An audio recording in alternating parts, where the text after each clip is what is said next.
Hi, this is Neeraj Garg and you are watching area related to the circles. In a circular table cover of radius 32 cm, a design is formed leaving an equilateral triangle ABC in the middle as shown in figure 12.24.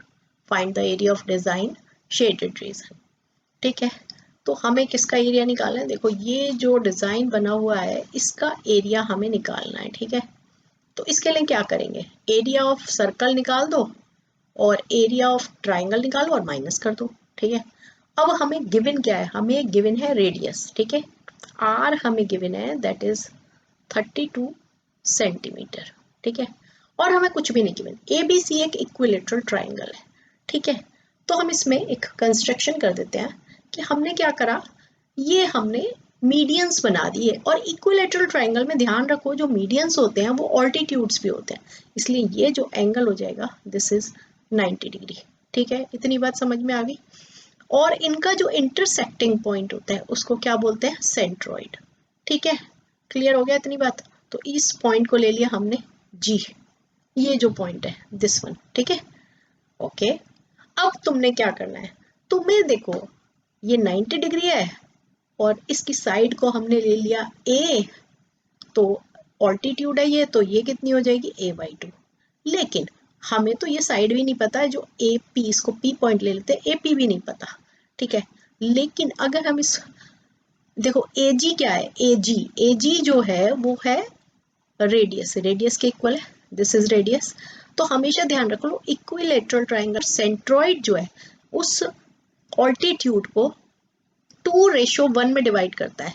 मतलब हमारे पास ए जी ratio G P कितना आ गया? 2:1. इतनी बात समझ में आ जानी चाहिए. हमारे पास क्या आ जाएगा? जो रेडियस है, मतलब ए जी इज इक्वल टू क्या हो जाएगा? 2/3 ए पी. ठीक है, इसको याद कर लो. इसको हम ऐसे भी लिख सकते हैं, और R is equal to 2/3 H. ये एक फॉर्मूला बन जाता है, इसको याद होना चाहिए आपको. ठीक है, अब आर तो हमें पता है ना 32, तो उससे हमारे पास एच आ जाएगी. तो आर इज इक्वल टू कितना है? 32. That is equal to 2/3 into H. Cross multiply करा, 32 into 3/2 that is equal to H. ये हो गया 16. तो एच इज इक्वल टू क्या आ गया? 48 सेंटीमीटर. अब तुम्हें एपी पता चल गई. एपी कितनी आ गई? 48 सेंटीमीटर. राइट. अब तुमने क्या करना है? In triangle A B P, ठीक है, पाइथागोरस थ्योरम लगाओगे और तुम्हारे पास क्या आ जाएगा रिजल्ट? क्या होता है? Perpendicular square plus base square is equal to hypotenuse square.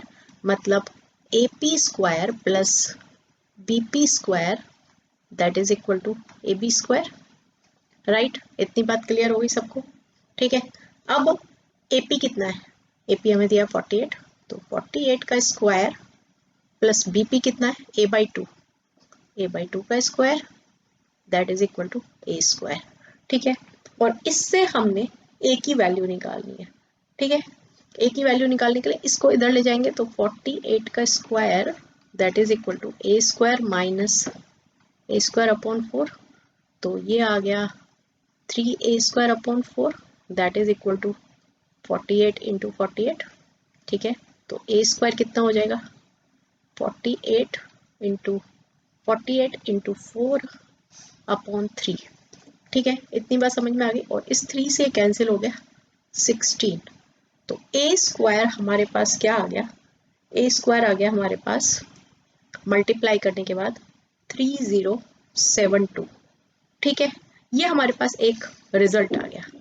अब हमें निकालना क्या है? हमें निकालना है एरिया ऑफ डिजाइन. ठीक है, डिजाइन का एरिया क्या बताया था? मैंने शुरू में बताया था कि area of circle minus area of triangle. ठीक है, एरिया ऑफ सर्कल मतलब कि पाई आर स्क्वायर, और एरिया ऑफ ट्राइंगल मतलब कि इक्विलेटरल ट्राइंगल है तो उसका फॉर्मूला लग जाएगा √3/4 ए स्क्वायर. राइट, अब वैल्यूज पुट कर दो इसके अंदर. 22/7, आर कितना है? 32 इंटू 32 माइनस √3/4 और ए स्क्वायर. मैंने ए की वैल्यू क्यों नहीं निकाली थी यहाँ पर? क्योंकि हमें ए स्क्वायर की ही जरूरत थी. तो 3072, ठीक है। और इनको जब हम मल्टीप्लाई करेंगे 22 इंटू 32 इंटू 32 तो ये आ जाएगा 22528 डिवाइडेड बाय 7 माइनस ये 4 से कैंसिल हो जाएगा और ये 4 से कैंसिल होके ये आ गया 768, तो ये आ गया 768√3 सेंटीमीटर स्क्वायर।